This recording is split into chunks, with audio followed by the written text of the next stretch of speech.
ठीक हो गया। हम वर्डप्रेस का ओवरव्यू देखा कि वर्डप्रेस जो है वो किस तरीके से आपका जो है वो काम करता है, इतना कि इनेबल हो जाए आपके उसके अंदर चेंजिंग्स वगैरह कर सकें। ठीक हो गया।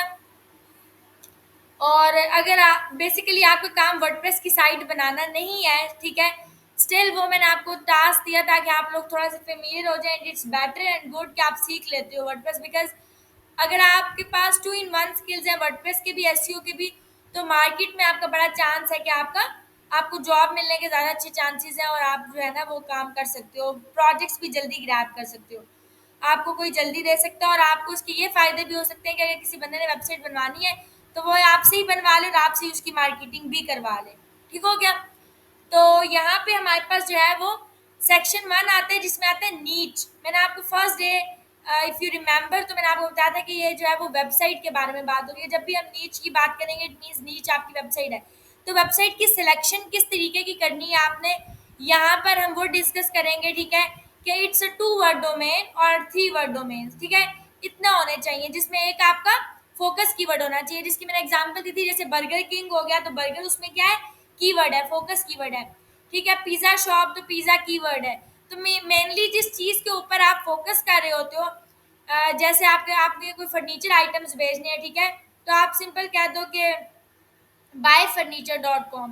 तो यहाँ पे बाय और फर्नीचर दोनों आपके कीवर्ड्स हैं, ये डोमेन आप किस तरह की बन जाती है। तो आपने 2 words की डोमेन लेनी है जिसमें आपका एक फोकस कीवर्ड होना चाहिए। फोकस कीवर्ड वो होता है जिसके ऊपर आप मेनली अपने आप को रैंक करना चाहते हो या जो आपकी मेन सर्विस होती है वो। ठीक है, तो यहाँ पे हम नीच सेलेक्ट करेंगे जो कि 2 words की होनी चाहिए या मैक्सिमम 3 words, इससे ज़्यादा नहीं, तो आप उसको रैंक कर सकते हो easily.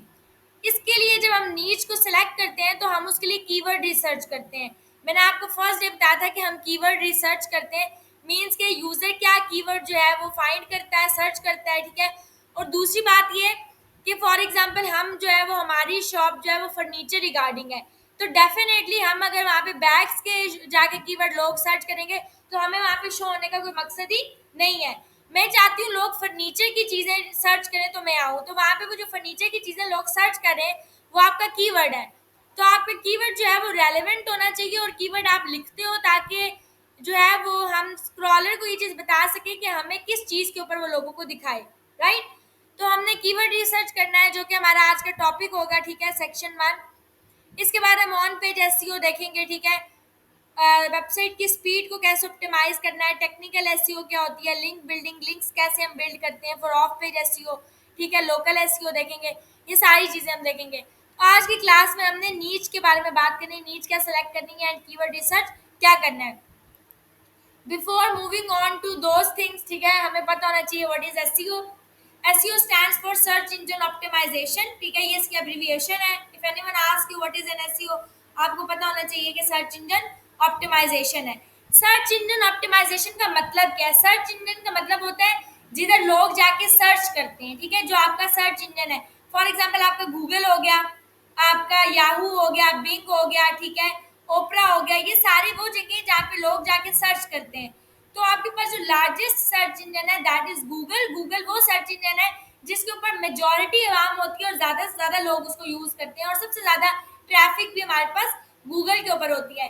Second largest search engine जो है वो आपके पास होता है बिंग.com। बिंग जो है वो गूगल के बाद ज़्यादा यूज़ होने वाला सर्च इंजन है। ऑप्टिमाइजेशन का मतलब एज द नेम इंडिकेट्स कि ऑप्टिमाइज करना। ऑप्टिमाइज का जब भी वर्ड आएगा इट मीन्स कि उसको अच्छे तरीके से क्लैरिफाई करना, कंटेंट को क्लियर वे में लिखना, उसको हर लिहाज से ओके करना ताकि वो रैंक हो सके, बूस्ट हो सके। तो हम सर्च इंजन को ऑप्टिमाइज करते हैं, मीन्स उसको रैंक, अपने आप को उस पर रैंक करने के लिए कुछ चीज़ें ऐसे करते हैं, ऑप्टिमाइजेशन करते हैं कि हम रैंक हो सकें। सो सर्च इंजन ऑप्टिमाइजेशन इसकी एब्रीविएशन है which is the practice of increasing the quantity and quality of traffic to your website. Means कि जिसके थ्रू आप क्वांटिटी और क्वालिटी ऑफ ट्रैफिक इंक्लूड करते हैं अपनी वेबसाइट पे through organic search results. For example मैंने नीचे आके मेंशन किया हाउस कीपिंग टिप्स। जैसे ही मैंने हाउस कीपिंग टिप्स लिख के इंटर किया तो नीचे कुछ रिजल्ट्स आ गए। मैं आपको यहाँ पे भी आके सर्च इंजन पे बता सकती हूँ। मैं यहाँ पे आके लिखती हूँ हाउस कीपिंग टिप्स। ठीक हो गया, मैंने जैसे ही लिखा ये हाउस कीपिंग टिप्स मेरा कीवर्ड है क्योंकि मैं ये सर्च करी हूँ, लोग भी सर्च करें और अगर मैं आपको बताऊं तो गूगल आपको खुद से भी रिकमेंडेशन देता है कीवर्ड्स की। फॉर एग्जांपल ये नीचे मुझे मजीद बता रहा है for home, hotel, meaning, in the work space, reddit. For example मैंने लिखा for home, Majid space press करूंगी, मजीद नीचे वो मुझे कीवर्ड्स देगा। मजीद इसमें से मैंने कोई क्लिक किया, स्पेस दूंगी, मजीद कीवर्ड्स। तो गूगल आपको खुद भी कीवर्ड सजेशन देता है कि लोग यहाँ पे आके क्या सर्च कर रहे हैं एक्चुअल। तो यहाँ पे मैंने let's say cleaning house tips लिख दिया, मैं इंटर करती हूँ तो आपको यहाँ पे कुछ रिजल्ट जो है वो शो हो रहे हैं फ्रॉम टॉप। यहाँ पर आपको ये कुछ रिजल्ट्स हैं, ये तो वेब के सोर्सेज से उसने कुछ चीज़ें ली हैं, ठीक है, डिफरेंट जो आपको दे रहा है। ये आपके एसईओ का पार्ट है। ये जो टॉप 3 रिजल्ट्स जो आपको शो हो रहे हैं that is a part of your SEO. समझ आ गई? लेट्स से मैं यहाँ पे आके लिख देती हूँ इसका है फॉर एग्जांपल मैंने लिख दिया सफायर।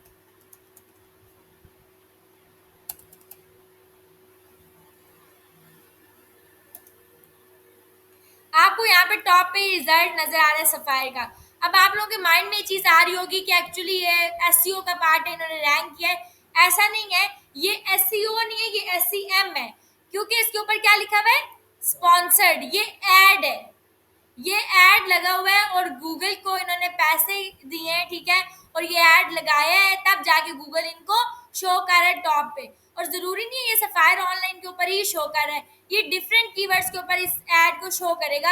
यानी कि गूगल के ऊपर लोगों को ये ऐड दिखाएगा जितना इसने प्रॉमिस किया हुआ है कि मुझे दिखाना है लोगों को, right.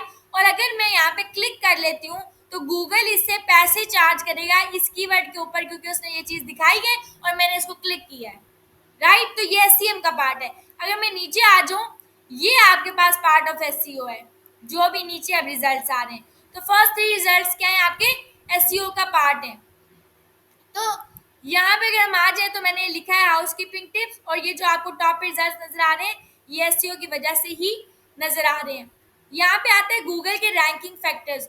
Google different ranking factors हैं जिनकी बेसिस के ऊपर आपको रैंक करता है। अब गूगल ये कहता है कि आपके पास कंटेंट अच्छा होना चाहिए। कंटेंट क्यों? क्योंकि अगर आपका कंटेंट अच्छा नहीं होगा तो आप जितनी मर्जी उसकी एसईओ कर लें, जितना मर्जी किसी को दिखा दें, अगले ने एक दफा देखना है उसके बाद नहीं लेना। इट्स सेम लाइक हम एग्जांपल देते थे कि अगर आप जो है वो किसी को एक बार गलत चीज दे दो तो वो एक बार तो आपको बेवकूफ आप बना के आपने उसको बेच दिया, ठीक है, लेकिन अगली बार वो आपसे वो चीज कभी भी नहीं खरीदेगा। तो हम भी इसी तरह करते हैं, अगर हमें एक चीज एक बार अच्छी लगती है हम मंगवा लेते हैं, इवन समटाइम्स हम वैसे भी बाई चांस मंगवा लेते हैं कोई चीज, बट अगर वो हमें अच्छी लगे तो हम बार बार उसको फॉलो अप करते हैं। बट अगर उसका कंटेंट ही अच्छा नहीं है तो हम उसको फॉलो अप नहीं करेंगे। तो कंटेंट बहुत इंपॉर्टेंट है। और कंटेंट से पहले आपने देखा है कि 19% पे आ रहा है प्रिस्क्राइब डोमेन्स। डोमेन आपने क्या ली है ये बहुत ज्यादा मैटर करती है, ठीक है। तो डोमेन आपकी होनी चाहिए, आपका कंटेंट अच्छा होना चाहिए। फिर आपके पास आता है जो आपके पास नॉर्मल जो तरीका होता है ना, जो जब कंटेंट की बात होती है तो ये आपका ऑन पेज एसईओ है।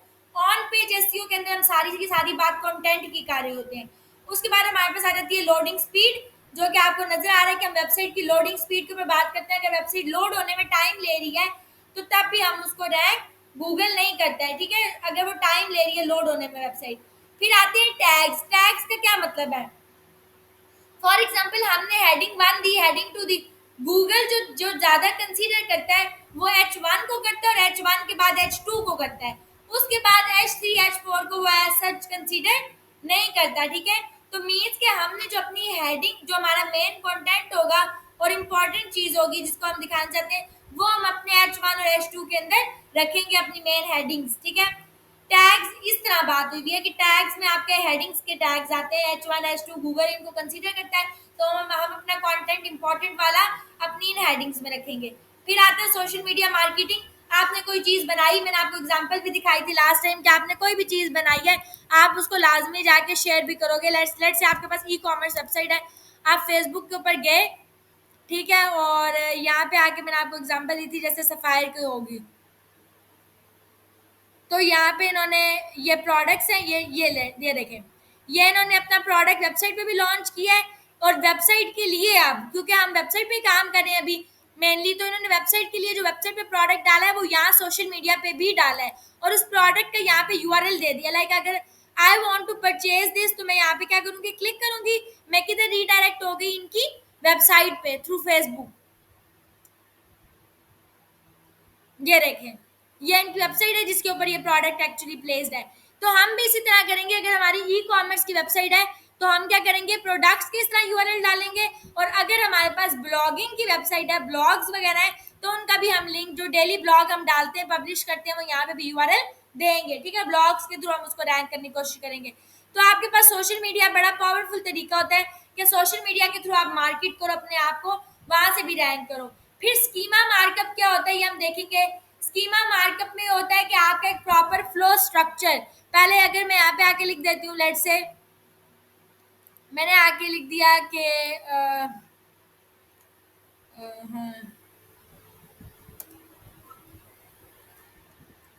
ब्रश, ये तो आपको नजर आ रहा है कि यहाँ पे सबसे पहले यहाँ पे कुछ इस तरह का है स्ट्रक्चर नजर आ रहा है। But for an e commerce site अगर मैं करती हूँ तो यहाँ पे इस तरीके से पहले पिक्चर आए, नीचे रिव्यूज आए, नीचे उसका नेम आए, प्रॉपर स्ट्रक्चर में डाटा हो। ठीक है, तो हम अपने प्रोडक्ट्स को इन प्रॉपर स्ट्रक्चर करते हैं। लाइक अगर मेरे पास स्पेसिफिकली कोई हो, पिज्जा हट,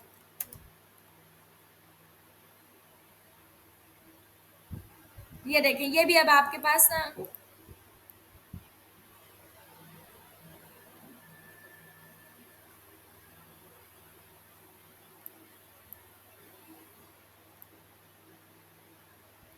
नॉट दैट, अगर मैं सिर्फ पिज्जा लिख देती हूँ,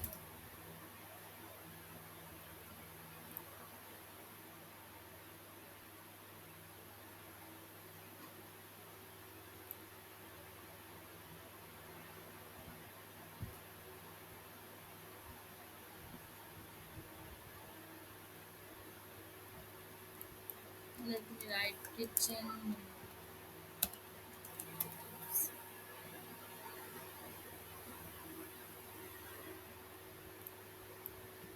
कुछ इस तरीके के डाटा होता है। फॉर एग्जांपल यूट्यूब का डाटा है तो फर्स्ट इमेज आ रही है, उसका लिंक आ रहा है।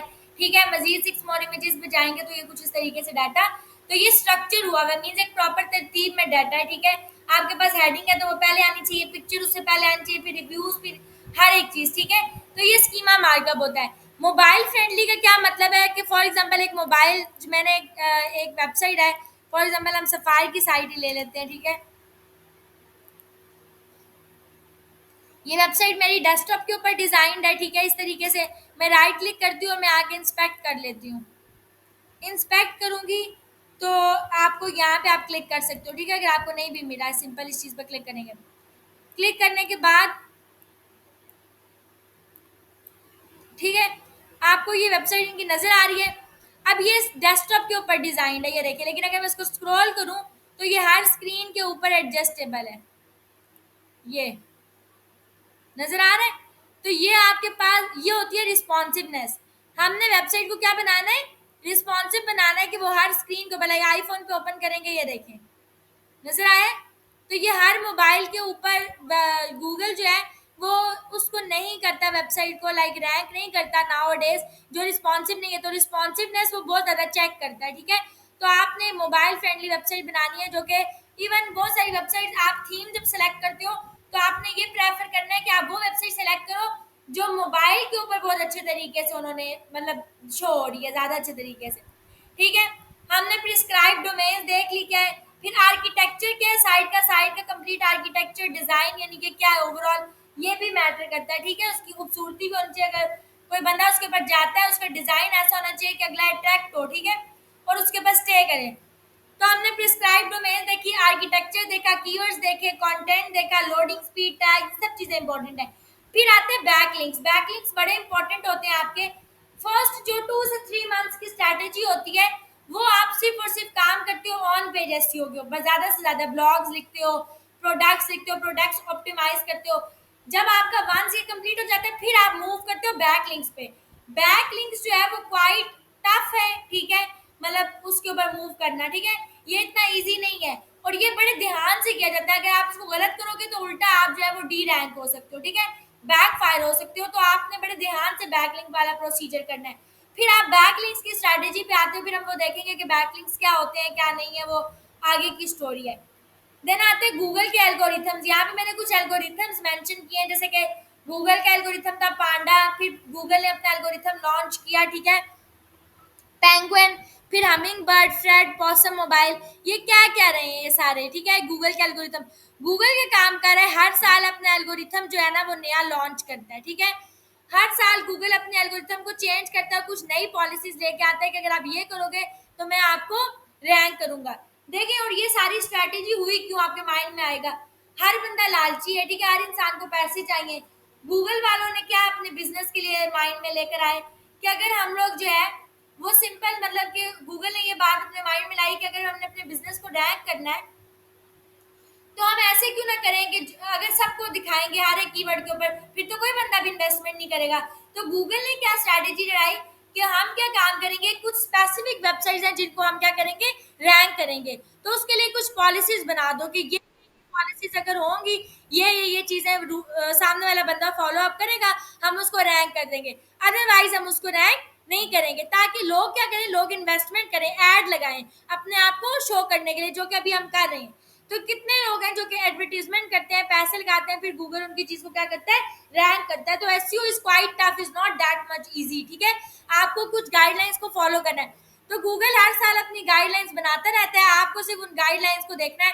बाकी एसईओ में कोई भी चीज डिफिकल्ट नहीं है, आपको पता होना चाहिए क्या करेंगे। तो मतलब आपको पॉलिसीज हर पता होने, सोशल मीडिया की, वेबसाइट की, सोशल मीडिया में आपको पता होना चाहिए कि कितने टैग्स यूज करने हैं, किस तरह का कंटेंट लिखना है, कितने पैराग्राफ का कंटेंट लिखना है, ये चीजें आपको ज्यादा मेनली पता होनी चाहिए। अब अगर मैं एल्गोरिथम पे आती हूँ तो यहाँ पे पांडा है।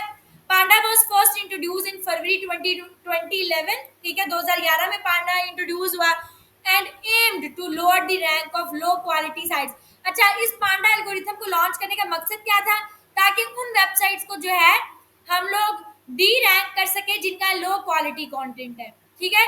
और हम यहाँ पे लिखा हुआ है लोअर द रैंक, मतलब रैंक को कम कर सके, रैंकिंग कम कर सके लो क्वालिटी साइट्स की। तो पांडा ने 2011 में उन वेबसाइट्स को डी रैंक कर दिया था जिनका जिनका लो क्वालिटी कंटेंट था, and increase the rank of high quality sites. जो हाई क्वालिटी साइट्स है उनको क्या करना है, रैंक करना है गूगल के सर्च रिजल्ट्स में। It targeted sites with thin और duplicate content, content farms and other low quality content.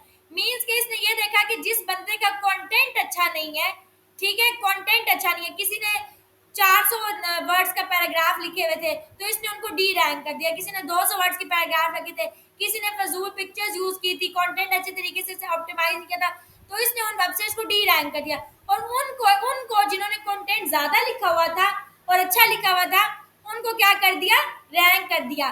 Panda updates have continued over the years, ये अब चल ही जा रहा है। पांडा का जो एल्गोरिथम है ये अभी तक ये रूल है कि आपका कंटेंट जो है वो अच्छा होना चाहिए if you want to rank yourself in Google. With Google refining its algorithm to provide better search results, ठीक है।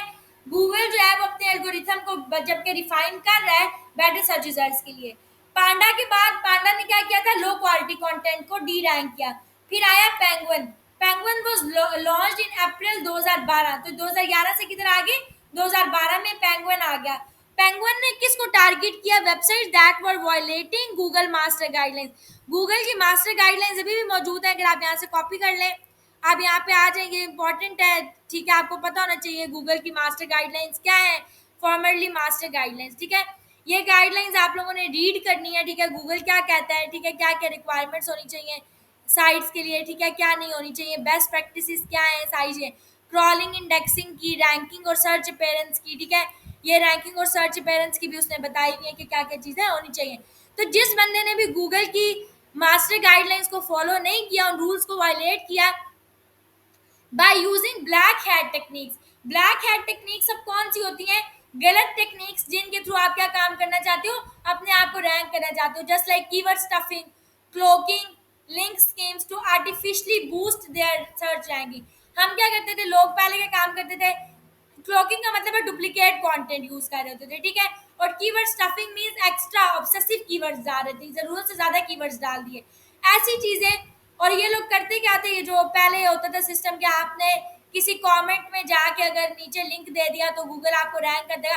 अब ऐसा नहीं, अगर आप किसी कमेंट में जाके लिंक देते हो तो उल्टा आप बैक फायर हो जाते हो। गूगल को समझ आ गई है कि क्या यूज करें, ब्लैक हैट टेक्निक्स यूज करें।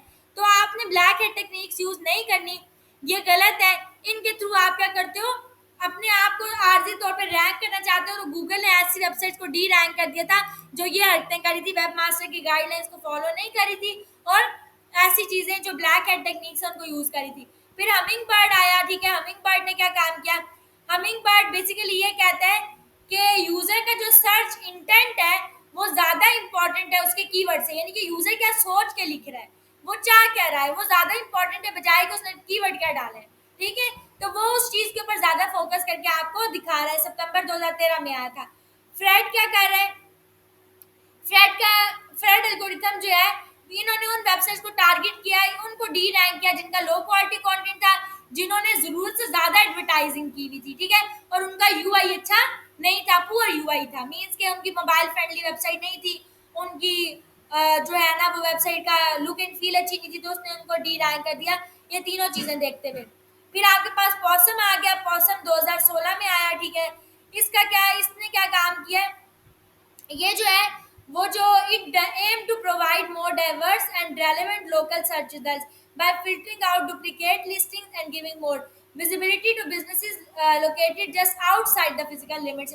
बेसिकली इसका ये था कि इसने ऐसा एल्गोरिथम लॉन्च किया कि ये जो यूजर सर्च कर रहा है वो उसके करीब करीब पढ़ भी रहा है या नहीं। लोकल सर्च रिजल्ट्स के केस में लोकल लोकल वर्ड्स क्या होते हैं? नियर मी, ठीक है, close to me, where is, इस तरह के जो कीवर्ड्स हैं कि नियर मी, तो गूगल वहां पे उनकी लोकेशन भी चेक कर रहा था कि क्या ये वाकई नियर है या नहीं है। तो जो नियर नहीं थे एक्चुअली इसने उनको क्या कर दिया? डी रैंक कर दिया। तो पॉसम जो है वो बिजनेस की विजिबिलिटी जो है वो आपकी फिजिकल सिटी लिमिट जो है उसके बाहर भी शो करवा रहा था। ये इसका मेन मकसद था। In case of local search result, mobile friendly, mobile को नाम से पता चल रहा है कि उन वेबसाइट्स को ये रैंक किया इसने जो कि मोबाइल फ्रेंडली है, अदरवाइज बाकियों को रैंक नहीं किया। ये एल्गोरिथम जो है वो कॉन्टिन्यूसली अपडेट हो रहे हैं और गूगल इनको रोज ब रोज रिफाइन करता है, ठीक है। वेबसाइट के जो ऑनर्स हैं और जो एसईओ प्रोफेशनल्स हैं उनको इन अपडेट्स के बारे में पता होना चाहिए ताकि आपकी वेबसाइट जो है वो गूगल की गाइडलाइंस के मुताबिक हो, ताकि आपकी सर्च इंजन की रैंकिंग जो है वो इम्प्रूव हो सके। समझ आ गई? तो ये आपके एल्गोरिथम्स थे गूगल के कुछ, ठीक है। यहाँ पे ये बैकलिंक सोर्स ऐसे ही है, इसको भी फिलहाल छोड़ दें। यहाँ पे मैंने जैसे ही लिखा है एसईओ गाइड, नीचे टॉप पे 3 रिजल्ट्स आए हैं। जो फर्स्ट 3 रिजल्ट्स होते हैं वो आपके पार्ट ऑफ एसईओ होते हैं। समझ आ गई? तो आपके पास ये आगे 3 रिजल्ट जो कि एसईओ का पार्ट है, जैसे आपने कुछ सर्च किया उसके मुताबिक। तो अब हमारे पास हमें ये पता होना चाहिए कि कितने किस्म की सर्चेज होती हैं, यूजर किस किस्म की सर्चेज करता है। सबसे पहले तो यूजर का इंटेंट सबसे ज्यादा इंपॉर्टेंट चीज है। मीन्स के यूजर का इंटेंट जब भी मैं बात करूंगी इसका मतलब है कि यूजर क्या सोच के लिख रहा है, टाइप क्या कर रहा है, क्या सोच के, ये ज्यादा इंपॉर्टेंट है बजाय कि वो क्या लिख रहा है, ठीक है। हमारे पास 3 किस्म की सर्चेज होती हैं, informational searches, local searches, transactional searches. Local searches वो होती हैं जो हम किसी भी लोकल प्लेस को विजिट करने के लिए करते हैं, हम उनको नेविगेशनल सर्च क्वेरीज भी बोलते हैं, ठीक है। मीन्स मैंने आगे कहा कि where is the closest pizza shop, ठीक है, तो वो आपको बता देगा। मैंने किसी विजिट करने के लिए प्लेस को उससे पूछा है, ठीक है, तो ये मेरी लोकल सर्च है। या मैं कह देती हूँ कि let's say burger store near me, ठीक है, इस तरह से, या एजुकेशनल इंस्टीट्यूट्स नियर मी, तो वो आपको वो दे देगा। ये लोकल सर्चेज है, नियर मी, इस तरह के जो लोकल कीवर्ड आप लगाते हो। इंफॉर्मेशनल सर्चेज वो होती हैं, मैं कहती हूँ व्हाट इज एसईओ, मैंने ये जाके सर्च किया, तो मैं इंफॉर्मेशन लेने के लिए जाके सर्च करूँ कि एसईओ क्या है, ये मेरी इंफॉर्मेशनल सर्च है, तो ये इंफॉर्मेशनल सर्चेज होती हैं। थर्ड पे आते हैं ट्रांजैक्शनल सर्चेज।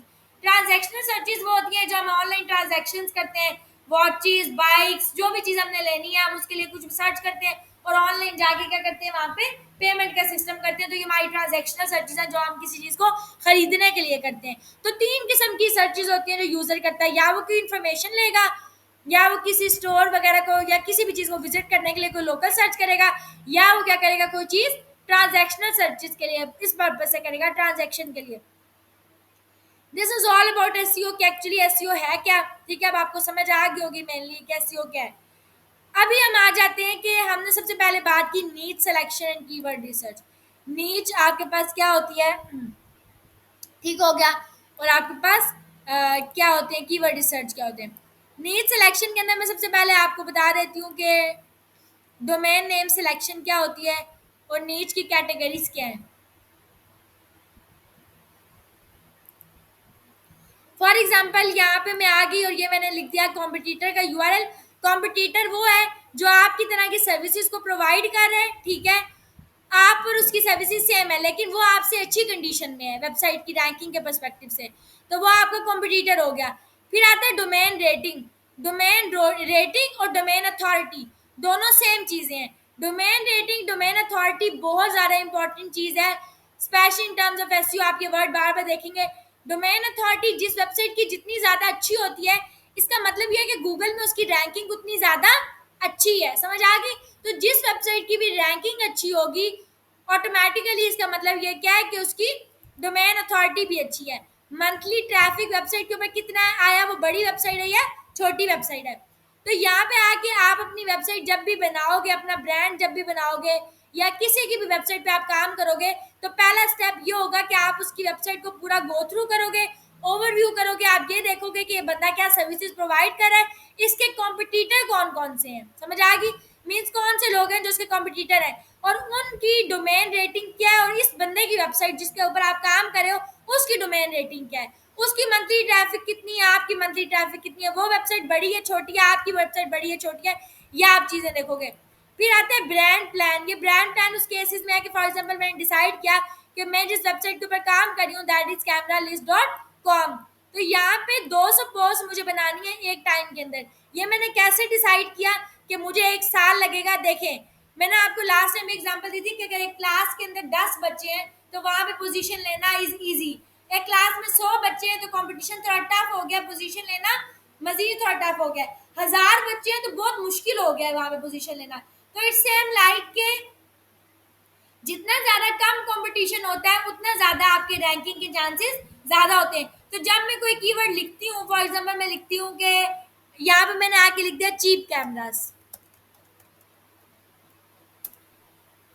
मैंने आके जैसे ही लिखा चीप कैमरास, ठीक है, तो यहाँ पे ये आपको मेनली बताता है, अभी मुझे पता नहीं क्यों नहीं दिखाया इसने, कि इसके ऊपर सर्च रिजल्ट्स कितने आ रहे हैं, मीन्स के 3000 लाख इस तरह बताता है रिजल्ट्स, ठीक है। तो जितने ज़्यादा ये रिजल्ट्स होते हैं, या मजीद ये नीचे आके दिखा भी सकता है, मैं मजीद नीचे आ जाऊँ, ये देखें मोर रिजल्ट्स, मोर रिजल्ट्स, इसमें बेशुमार रिजल्ट्स हैं, ठीक है। यहाँ पे आपको जितने ज़्यादा रिजल्ट्स होंगे, मीन्स कि अगर 1 लाख बंदा है जो कि इसके ऊपर जिसने इस चीप कैमरास के ऊपर रिजल्ट्स आ रहे हैं, तो उस 1 लाख के ऊपर आपको रैंक होने में टाइम लगेगा, ठीक है। मीन्स में भी साल का लग सकता है, 2 साल लग सकते हैं। अगर उसी की जगह पे रिजल्ट आया है जी 20,000, तो हो सकता है आपको 5 से 6 महीने लगे रैंक होने में, ठीक है, मिनिमम, अगर आप कंटिन्यूस एफर्ट करते हो, क्योंकि ये स्लो प्रोसेस है एसईओ, इतना आसान ही आराम आराम से आप ग्रेजुअली इंक्रीज करते हो, ठीक है। अगर आपके पास 10,000 रिजल्ट आए हैं, ठीक है, तो आपको मे भी 3 महीने लगे, 3 से 4 महीने। तो जितना ज़्यादा रिजल्ट ज़्यादा है उतने ज़्यादा महीने आपको लगेंगे रैंक होने में, जितने ज़्यादा कम रिजल्ट है उतना ज़्यादा आपको कम टाइम लगेगा। तो यहाँ पे आपने ये देखा कि जो मेरा कॉम्पिटिटर है उसकी वेबसाइट को आपने ओवरऑल पूरा गो थ्रू किया कि उसकी वेबसाइट क्या क्या दे रही है, क्या क्या चीज़ें हैं, ठीक है, जो वो प्रोवाइड कर रही है। आपने फिर उसके मुताबिक डिसाइड किया, बाकी वेबसाइट्स को भी देखते हुए जो कि मिलती जुलती हैं, कि आपको कितना कंटेंट लिखना है, तब जाके आप रैंक करोगे। तो मैंने डिसाइड किया कि 1 साल के अंदर मुझे 200 पोस्ट लिखनी है, तब जाके मेरी ये वेबसाइट क्या होगी, रैंक होगी। समझ आ गई? अभी मैं देख रही थी कि एक वेबसाइट मुझे दी थी, क्लाइंट ने दी थी, अराइज स्टाइल के नाम से। It was a blogging website, ठीक है, तो ब्लॉगिंग की साइट थी। अब उस बंदी ने क्या किया, 357 जाके पोस्ट लिख दी, पर उसकी एक पोस्ट भी वो गूगल में फिर भी किसी जगह पे नहीं आ रही। तो ये एक बड़ा एक मतलब कि कम्प्लेक्स चीज़ है। ऐसे भी नहीं करना आपने कि पोस्ट पे पोस्ट देना शुरू कर दी, फजूल पोस्ट डालना शुरू कर दी और बेशुमार और आप रैंक हो जाओगे। नहीं, कंटेंट बड़े मजे का लिखना है। अब जैसे मुझे यहाँ पे मेरे स्टूडेंट है आरिफ, वो काम भी करते हैं इसी का, एसईओ का और वर्डप्रेस रिलेटेड, तो मुझे बता रहे थे, जो प्रॉपर सॉफ्टवेयर हाउस है, वो कह रहे थे कि मेरी एक क्लास फेलो थी, तो उसने स्टार्ट किए ब्लॉग्स ना, तो वो काफ़ी अच्छी उसकी इनकम जनरेट हुई। तो वो बेसिकली जो ब्लॉग्स लिखी थी, जो गिलगित गिलगित की साइड पे ना, मतलब अपनी कंट्री के रिलेटेड ही वो लिख रही थी, गिलगित को स्पेसिफिकली कंट्री को टारगेट करके, कि वहाँ का एटमॉस्फेयर कैसा है, सारी चीज़ें। तो वो कह रहे थे कि इतना खूबसूरती से उसने वो ब्लॉग्स लिखे हैं कि मेरा भी दिल करता है कि मैं वो पढूं। तो देखें, जो आप लिख रहे हो वो इतने अच्छे तरीके से होना चाहिए, ये नहीं कि आपको बस समझ आ रही है और उसके ऑन पे एसईओ कर दी ओके, बाकियों के लिए आपने अपीलिंग बनाना है। तो एक एक पोस्ट पे आप टाइम लगाओ, अच्छी लिखो, ऐसे नहीं कि बस रफा दफा कर दी। तो आपने अगर इतना अच्छा कंटेंट लिखा है और यूनिक कंटेंट लिखा है बाकियों के कंपैरेटिव, और अगर आपने एक साल में 200 पोस्ट बनाएंगे तो डेफिनेटली आप रैंक करोगे। यहाँ पे आ गया है एस्टिमेटेड नंबर ऑफ पोस्ट। मुझे इस चीज के लिए, इस कीवर्ड के लिए, इस कैटेगरी के लिए स्पेसिफिकली, कैटेगरी मैंने आपको लास्ट टाइम समझाई थी क्या होती है, कि फॉर एग्जांपल आपने 3 किस्म की मैंने आपको चीजें बताई थी, मैन है, वुमेन है और किड्स है। तो मैन की कैटेगरी के अंदर मैन आएंगे और मैन के अंदर सब कैटेगरीज आ सकती हैं, यानी कि मैन कैन स्टिच सूट, ठीक है। इसी तरह उनके शूज हो गए, इसी तरह वुमेन के लिए रेडी टू वियर हो गया, अनस्टिच हो गए सॉरी, ठीक है। उनके शूज हो गए, सैंडल्स हो गई, बच्चों के लिए ये डिफरेंट चीजें। तो ये कैटेगरीज डिफरेंट बनती हैं। तो इन केस ऑफ कैमरा हमारे पास क्या, क्योंकि हम कैमरा की लिस्ट प्रोवाइड करें, तो यहाँ पे हमारे पास हमारी वेबसाइट का नाम ही कैमरा लिस्ट है, मीन्स के लिस्ट ऑफ कैमराज होंगे। तो यहाँ पे कैमरा की जो लिस्ट है वो आ जाएंगी, यानी कि बजट कैमराज होंगे इसमें, व्लॉगिंग कैमराज जो यूज होते हैं, ड्रोन कैमराज जो यूज होते हैं। तो इस तरह कैटेगरीज बन गई, ठीक है। तो इन कैटेगरीज के ऊपर आपने कितनी पोस्ट लिखनी है आपने वो यहाँ पे दे दी, और आपने फिर डिसाइड किया कि ये सारी कितनी बनती है, 200 पोस्ट बनती है जो एक साल में आप करोगे, और एक साल में इंशाल्लाह आप कहीं ना कहीं पे लाई करोगे। कीवर्ड रिसर्च पे हम आ गए। ये कुछ कीवर्ड्स हैं जो कि रिलेटेड हमने फाइंड किए। ये कीवर्ड्स कैसे हम फाइंड करते हैं, यही आपके पास इंपॉर्टेंट चीज है कि हमने कीवर्ड्स को किस तरीके से फाइंड करना है और क्या फैक्ट्स एंड फिगर्स हैं जो कि देखने हैं। अभी मैंने आपको लास्ट टाइम बताया था कि वो दुपट्टा सेंटर की एग्जांपल दी थी, कि अगर मैं आ जाऊँ दुपट्टा, पता नहीं क्या था, दुपट्टा लिख दिया मैंने फॉर एग्जांपल सिंपल,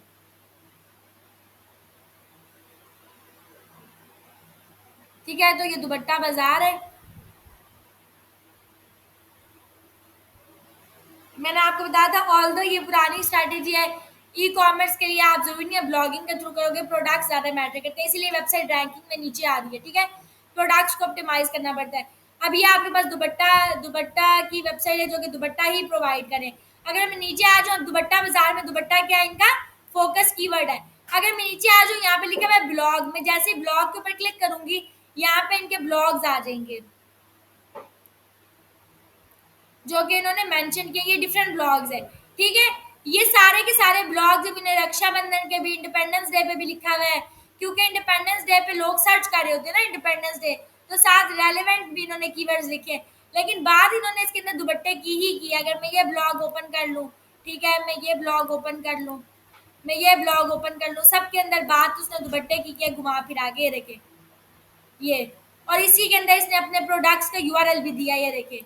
मैं अगर क्लिक करती हूँ तो मैं इस पे चली जाऊंगी दुपट्टे पे, राइट। ये आपने दे दिया। इसी तरह से ये है, इसमें भी इसने सारी बात दुपट्टों की है, यहाँ पे भी इसने दुपट्टों की बात की है घुमा फिरा के। तो यहाँ पे इसने डिफरेंट ब्लॉग्स लिखे हैं जो कि दुपट्टा के रिलेटेड है, इस तरह से। तो अगर मुझे फाइंड करने हैं रिलेटेड कीवर्ड्स, तो मुझे भी इस तरीके से सबसे पहले क्या फाइंड करना पड़ेगा, कीवर्ड्स। अब कीवर्ड्स क्या होते हैं वो बताने के लिए मैंने आपको साइट ओपन की थी। फॉर एग्जाम्पल मैं यहाँ पे आती हूँ और यहाँ पे आकर आता है, सबसे पहले लिखा हुआ है पारसी गरा, ये कीवर्ड है, समझ आ गया। दुपट्टा कीवर्ड है, ठीक है। यहाँ पे आ गया इंडिपेंडेंस डे और इस चीज के बारे में अब वो कह रही है, to all lovely girls this X Y Z. यहाँ पे ये आपके पास दुपट्टा है, कीवर्ड्स है एम्ब्रॉयडरी, ड्रेस अप, ठीक है, ओके, गरा एम्ब्रॉयडरी, ये देखें इसमें ब्रैकेट में लिखा है, ये कीवर्ड है, ठीक है। फ्लोरा, फोना, ठीक है, ये कीवर्ड्स हैं इसके। तो पार्स Parsi new year, Parsi gara work दुपट्टा, ये कीवर्ड है, ठीक है। उसके बाद अच्छा, लेट्स से मैं यहाँ पे आके लिख देती हूँ Parsi gara work dupatta.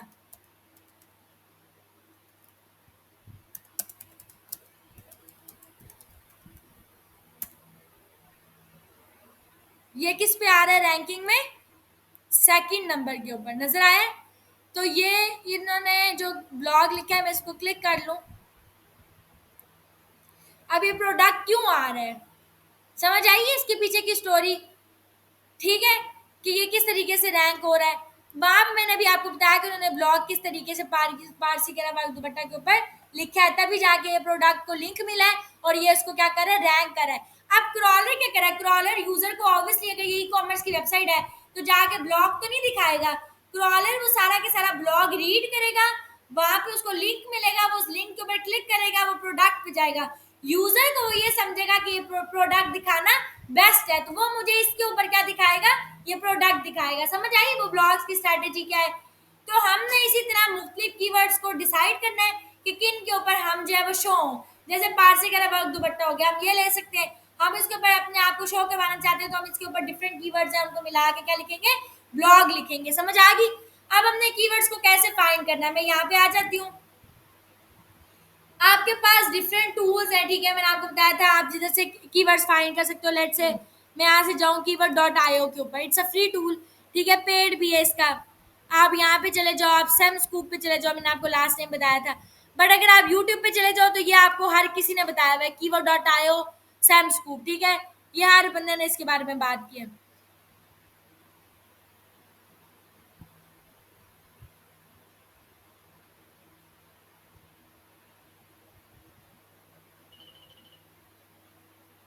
For example मैं यहाँ पे आई कीवर्ड डॉट आईओ के ऊपर, ठीक है, मैंने यहाँ पे आके कीवर्ड सीड किया, ठीक है।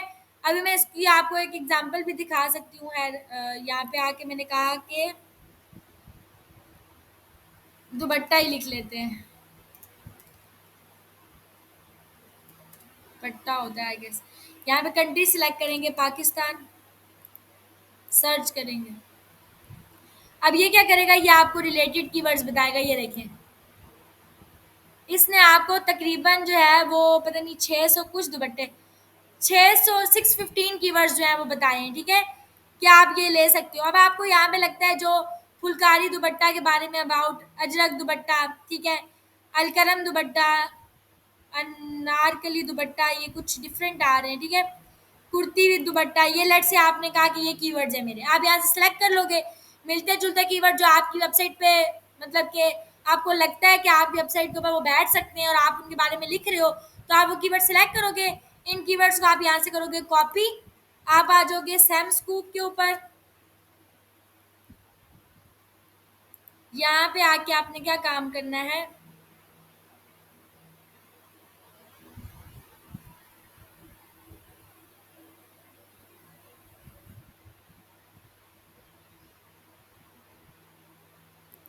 ठीक है, ये आपको आपने यहाँ से पिक कर लिए कीवर्ड्स, आप क्लोज कर दें। कीवर्ड डॉट आईओ से हमने क्या किया, कीवर्ड्स को पिक किया, लेकिन हम कीवर्ड डॉट आईओ से करेंगे नहीं एक्चुअल, ये जस्ट आपको बताने के लिए और टूल है तो आपको पता होना चाहिए। आप कीवर्ड टूल पे जैसे क्लिक करोगे यहाँ पे आ जाएगा, आपने करना है इंपोर्ट कीवर्ड्स।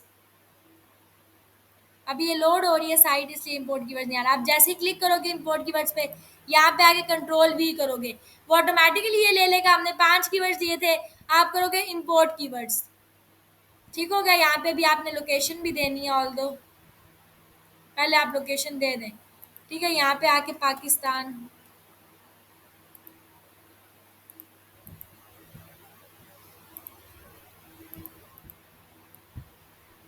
ठीक है।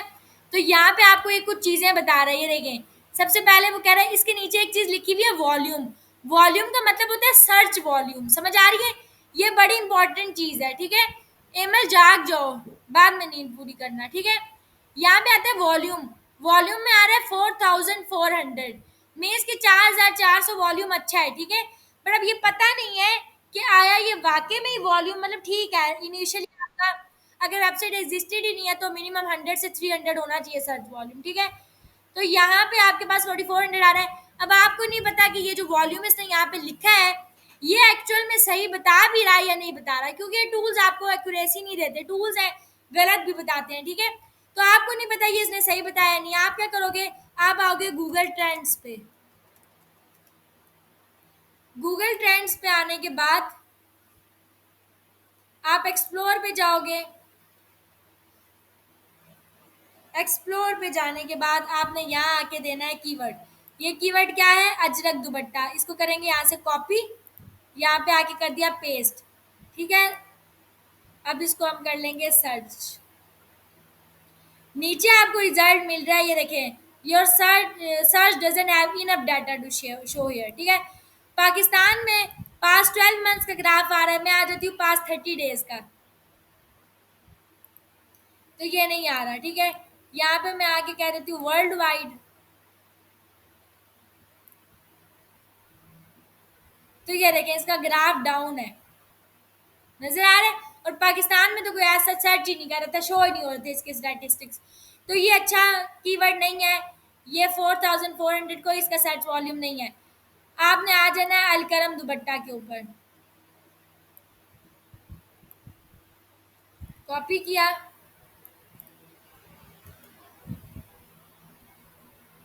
ये देखें, ये इसका ग्राफ है, अगेन डाउन है। ग्राफ वो अच्छा होता है जो ऊपर हो, इस तरह, समझ आई।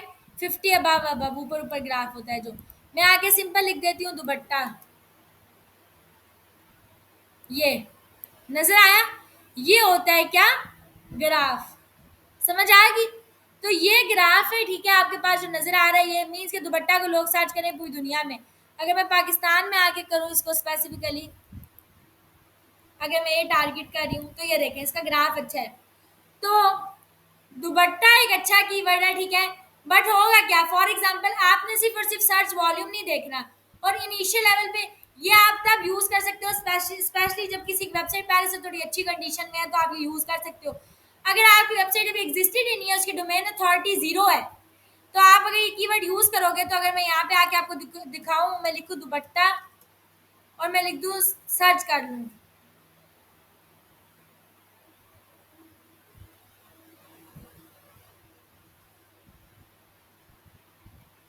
ये देखें दुपट्टा का सर्च वॉल्यूम आपको 3600 बता रहा है, लेकिन यहाँ पे कीवर्ड डिफिकल्टी आ रही है,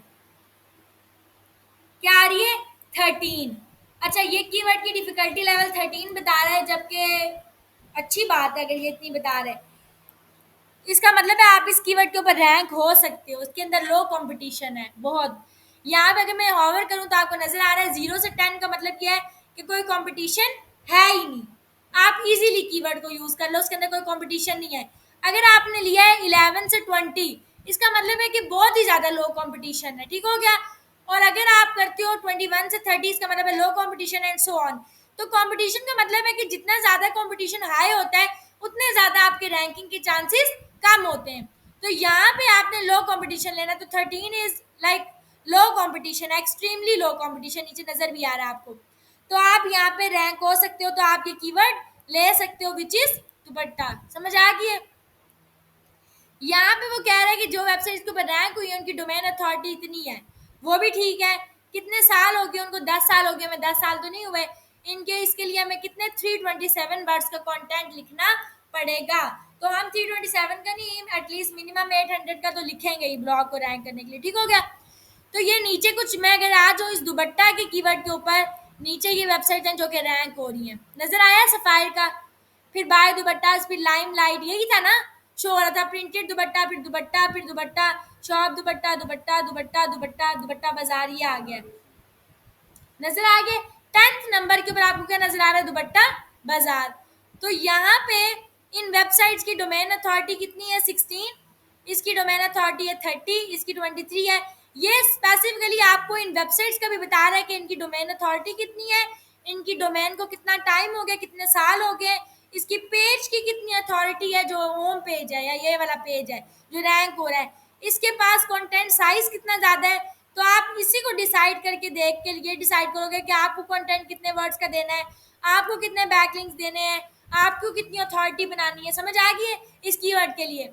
और आपने आपने अब जो कीवर्ड सिलेक्ट करना है उसमें क्या क्वालिटीज होनी चाहिए, उस कीवर्ड का जो डिफिकल्टी लेवल है वो 0 से 10 होना चाहिए। या जैसे समटाइम्स वेबसाइट्स होती है जैसे कि ये होगी, तो इसके ऊपर मिनी मैक्सिमम 20, इससे ज़्यादा नहीं, ठीक है, 0 से 20 या 0 से 10 ये कीवर्ड की डिफिकल्टी होनी चाहिए।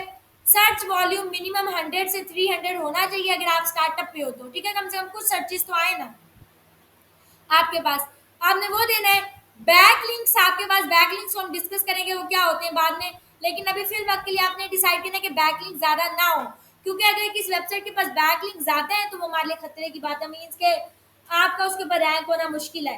तो बैक लिंक्स जो है वो 0 से 5 होने चाहिए, इससे ज़्यादा नहीं होने चाहिए। बैक लिंक्स की ये स्ट्रैटेजी होनी चाहिए, ठीक है।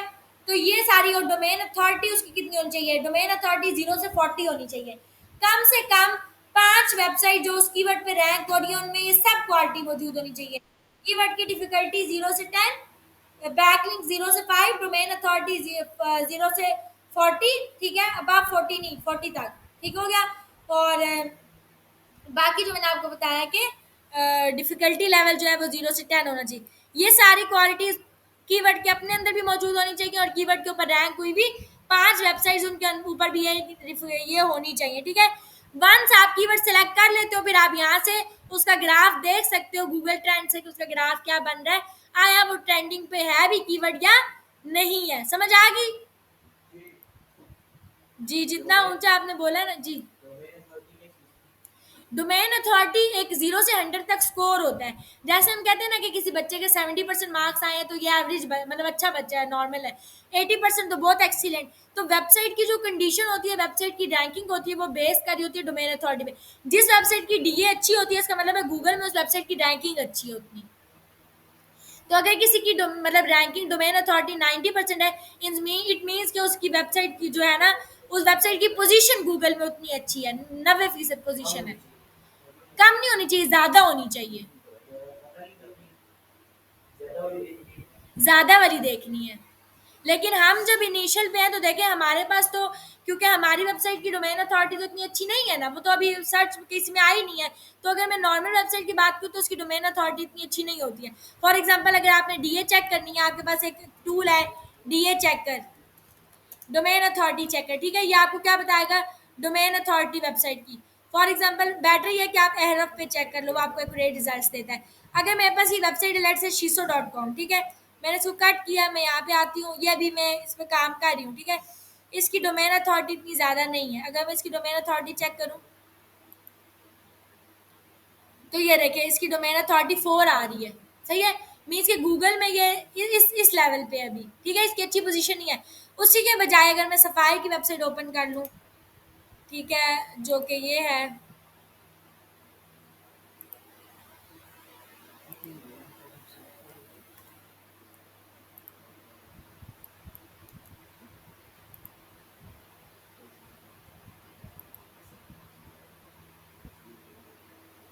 ये पता DA37 इसलिए दे रहा है क्योंकि